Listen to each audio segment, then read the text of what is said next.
Hello सर्वांना माझा जय महाराष्ट्र. अरे जय महाराष्ट्र आवाज नाही आला. आता कसं बरं वाटतंय जरा बायकाला त्याच्यासारखं वाटते. हिंदुस्थानचे आराध्य दैवत छत्रपती शिवरायांना अभिवादन करून भारतीय घटनेचे शिल्पकार परमपूज्य डॉक्टर बाबासाहेब आंबेडकर ज्यांनी आम्हाला कर्म दिलं, धर्म दिला, ज्यांनी आम्हाला मान दिला, सन्मान दिला, महाराष्ट्राला मध्ये नाव दिलं, असे आदरणीय हिंदू हृदय सम्राट शिवसेना प्रमुख बाळासाहेब ठाकरे यांच्या पवित्र स्मृतीस वंदन करून शिवसैनिकांच्या लाडक्या माँसाहेब मीनाताई ठाकरे यांना भावपूर्ण आदरांजली वाहून आज भायखळा विधानसभेच्या या गटप्रमुख, उपशाखा प्रमुख, महिला उपशाखा संघटिका, सहगटप्रमुख, विविध अंगीकृत संघटनांचे पदाधिकारी यांच्या या निर्धार मेळाव्यात उपस्थित असलेले आदरणीय शिवसेना नेते, आपले आदरणीय खासदार, माजी केंद्रीय मंत्री आदरणीय अरविंदभाई सावंत, त्याचबरोबर शिवसेनेचे उपनेते, माजी आमदार आणि ज्यांना ह्या विभागामध्ये विभाग क्रमांक 11 मध्ये निरीक्षक म्हणून ज्यांच्यावरती जबाबदारी दिलेली आहे असे आदरणीय धात्रक साहेब, सचिव आमचे दोन्ही सुधीर साळवी, त्याचबरोबर आमचा सुरेश चव्हाण आणि सन्मान्य व्यासपीठ उपस्थित सर्व शिवसैनिक बंधू भगिनींनो, मला कल्पना आहे की आपण 8 वाजता सुरुवात केली तरी पण 6-6:30 वाजल्यापासून सारेजण आले असतात आणि अजूनही 5-6 वक्ते बोलणार आहेत. मी फार वेळ घेणार नाही, परंतु आज बरं वाटलं येऊन, कारण ह्या विभागाचा विभाग प्रमुख म्हणून गेले 15 वर्ष मी काम केलं. एक कुटुंब जसं जपावं त्याप्रमाणे आपण एक कुटुंबाप्रमाणे सगळे वावरत होतो आणि गेले 10 वर्ष आमदार म्हणून माझ्या मतदारसंघात काम करत असताना अनेक वेळेला मनात असूनही येता येत नव्हतं. गावकर साहेब न चुकता निमंत्रण देत होते, रहाटे न चुकता निमंत्रण देत होते, जामसुदकर पण आता गेले 6 महिने न चुकता निमंत्रण देतात, परंतु तिथे देखील पुष्कळ कार्यक्रम असतात, फार वेळ घेणार नाही.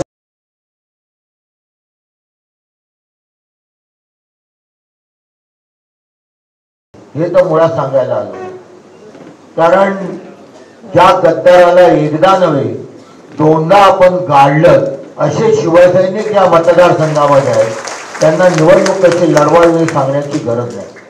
परंतु काही संघटनात्मक गोष्टी आहेत आणि त्या करणं आवश्यक आहे.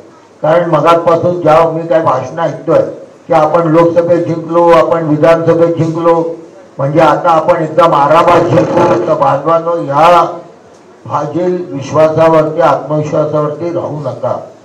कारण एक लक्षात ठेवा, एखादा उमेदवार एकदा हरला तर थोडा जास्त बोध घेतो तो, दुसऱ्यांदा हरला तर अधिक कुठे उणीव आहे, कुठे हरलो आपण याचा तो शोध घेत असतो.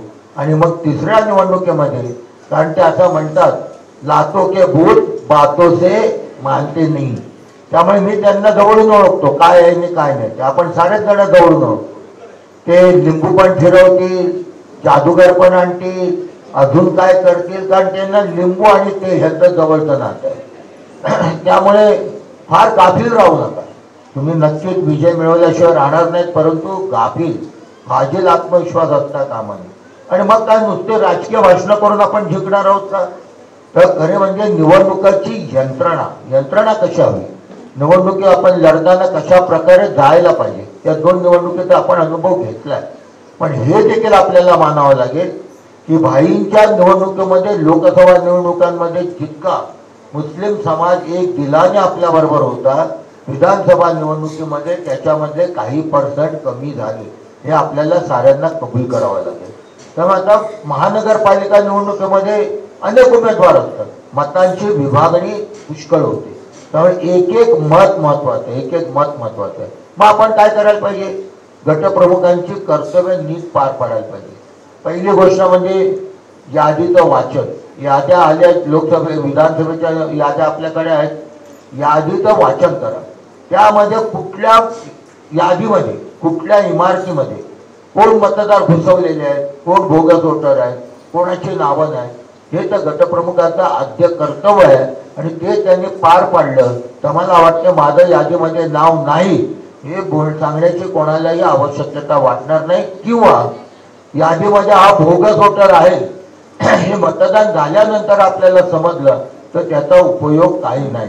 पण यादीचं वाचन, त्याचे अवलोकन आणि त्याचं मनन या तीनही गोष्टी अतिशय महत्त्वाच्या ज्या गटप्रमुखांनी करणं गरजेचं आहे.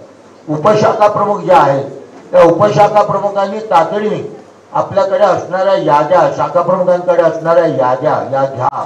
त्याच्यामध्ये आपले कुठल्या लोकांची आपली नावं नाही ती जरा शोधून काढा, आणि कुठल्या लोकांची नावं आहेत पण ते त्या मतदारसंघामध्ये त्या इमारतीमध्ये राहत नाहीत अशा लोकांची नावं आत्ता शोधून काढा. अजूनही आपल्याला वेळ आहे. नावं नोंदवण्याकरता देखील वेळ आहे आणि बोगस वोटर काढून टाकण्याकरता देखील आपल्याला वेळ आहे. म्हणून हे करणं अत्यंत आवश्यक आहे. आणि खरी जी लढत असते पोलिंग एजंट, हे पोलिंग एजंट का हवेत आपल्याला?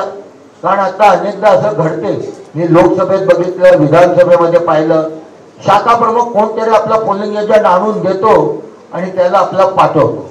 त्या असं करू नका. नगाला नक्ष पोलिंग एजंट असता कामा नाही.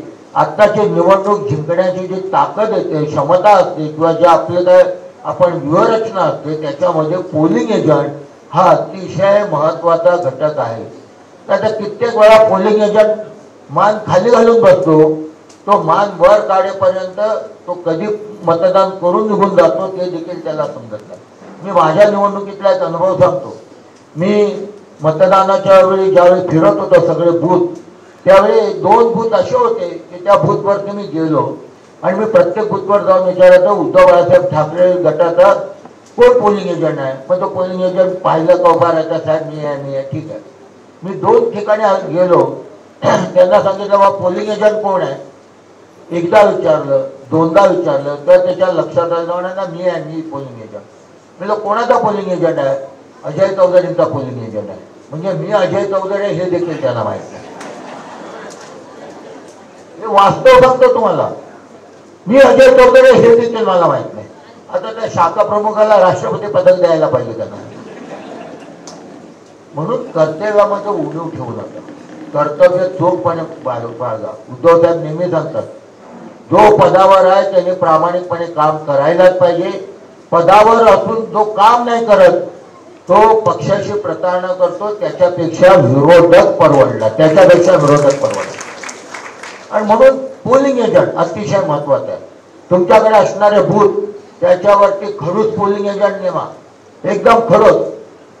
तो फार शिकलेला नसला तरी चालेल, पण वेळेला अडवण्याची हिंमत त्याच्यामध्ये पाहिजे. कारण पोलिंग एजंट हा त्या उमेदवाराचा त्या दिवशी त्या पोलिंग बूथवरती असणारा तो खरा उमेदवार असतो, तो उमेदवार असतो. त्यांनी जर मनात आणलं तर निवडणूक थांबवू शकतो, त्यांनी मनात आणलं तर प्रक्रिया लांब करू शकतो, त्यांनी मनात आणलं तर हरकत घेऊ शकतो, आणि त्यांनी मनात आणलं तर निवडणूक अत्यंत यशस्वीपणे पार देखील पाडू शकतो. त्याला तेवढे अधिकार आहे. मग पोलिंग एजंट आम्ही ठरवले विधानसभेमध्ये, पोलिंग एजंटची नियुक्ती अगोदर करायची. शाखा न्याय प्रत्येक ठिकाणी एक प्रशिक्षक त्याला द्यायचं, आणि निवडणुकीच्या अगोदर बबनगावकर येणार आदल्या दिवशी, एवढी जाड फाईल देणार पोलिंग एजंटला, ते पटपट वाचणार. पोलिंग एजंट इथून ऐकतो आणि इथून सोडून देतो. काय त्याच्या डोक्यामध्ये 90% लोकांच्या डोक्यात येत नाही की त्या फाईल म्हणजे काय आहे. त्यामुळे अगोदर 15 दिवस, 1 महिना, 4-5 बैठका घेऊन या पोलिंग एजंटला प्रशिक्षण देणं अत्यंत आवश्यक आहे. ते दिलं पाहिजे. बोगस वोटिंगच्या बाबतीत मी माझ्या इथे एक उदाहरण दिलं होतं.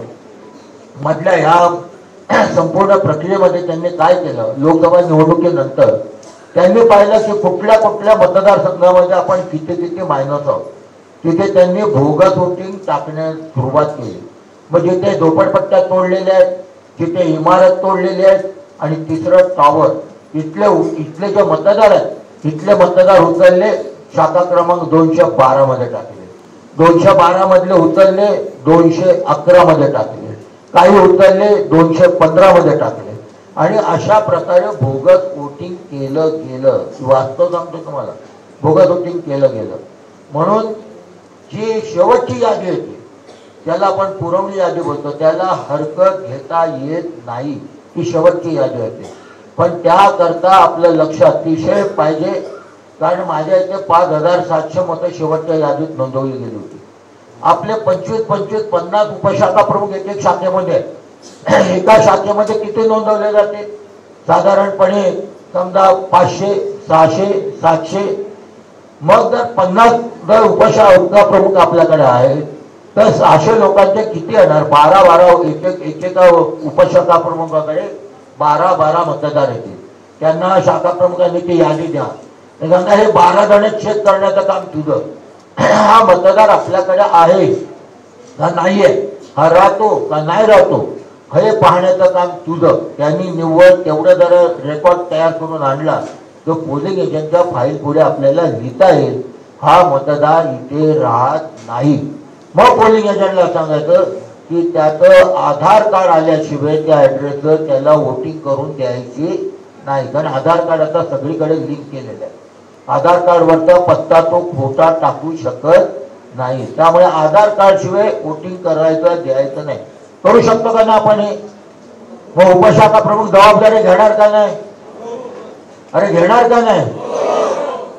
तुम्ही आरामात भोगस होता शोधू शकता. मनात आणलं तर हे सगळं आपण करू शकतो. प्रसिद्धी माध्यमाचं मगाशी सांगितलं कोणतरी, कारण माझा जो अनुभव आहे रोज पाहिलं मी तर पाहतच नाही. मला इतकं ते फार समजत नाही. मोबाईलवरचं फोन करणं आणि फोन घेणं एवढंच मला समजते, खरं सांगतो. पण काही वेळेला बसल्या बसल्या पाहतो ते पटपट पटपट जात असते. हल्ली नवीन आल्या वाढदिवस बदाम टाक, वाढदिवस फुलं टाक. अरे ह्याच्या पलीकडे आपण जाणार आहोत का नाही?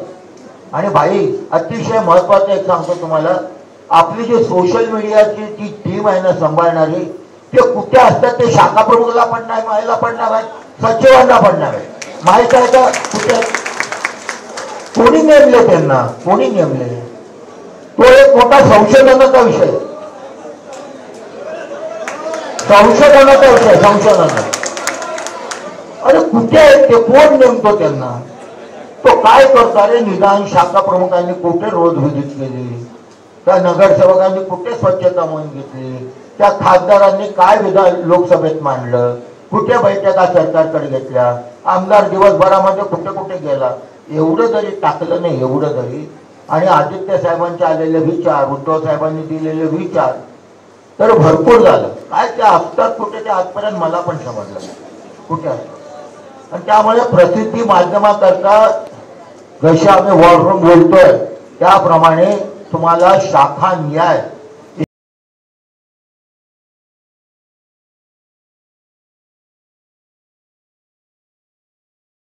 आदरणीय उद्धवजींच्या बाबत काल साहेब आम्ही होतो भाई वगैरे, त्यावेळी मला वाटते दानवे साहेबांनी हा विषय मांडला होता की शिवसेनेने हिंदुत्व सोडलं.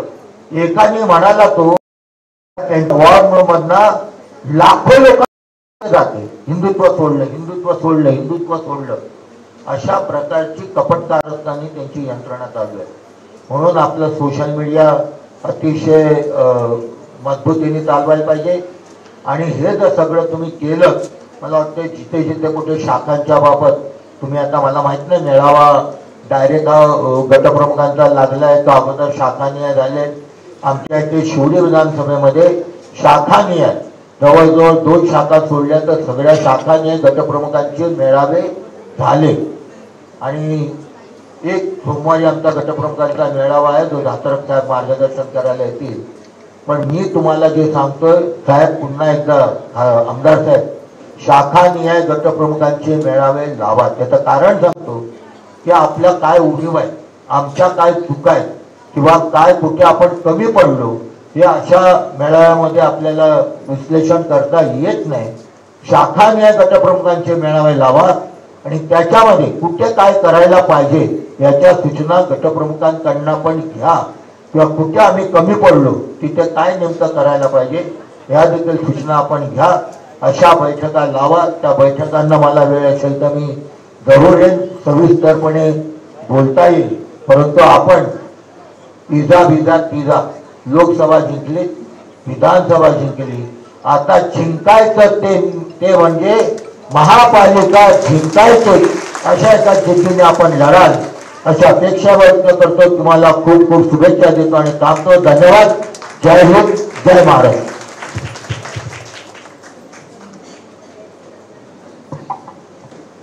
चौधरी साहेब धन्यवाद। या ठिकाणी आपल्या सर्वांना मार्गदर्शन करण्यासाठी मी शिवसेनेचे सचिव, लालबागच्या राजा उत्सव मंडळाचे सचिव श्री सुधीर साळवे यांना विनंती करतो की त्यांनी आपल्याला मार्गदर्शन करावं।